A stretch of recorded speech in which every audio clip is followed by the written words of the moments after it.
Pak apa nak bisa ni? Pak gede nak bisa ni.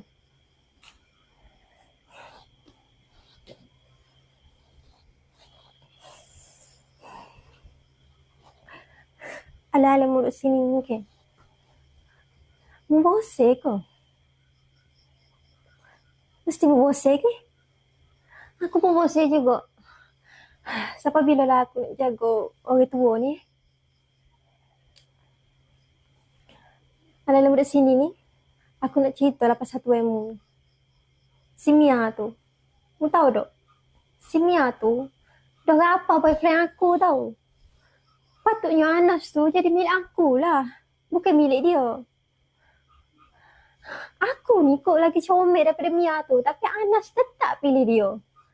Kenapa lebihnya Mia? Kenapa kurangnya aku lagi? Sedangkan aku ni ratu paling cantik kot dalam kampung ni. Itulah Mia tu gedik je aku tengok. Sakit pula hati aku tengok you.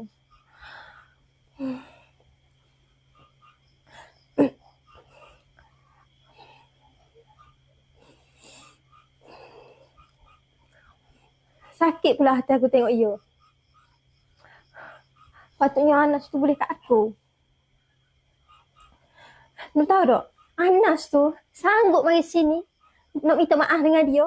Tapi gapo dia buat tu ke Anas? Boleh dia buat tak macam gitu ya ke Anas? Tak kerti syukur lah buat tu.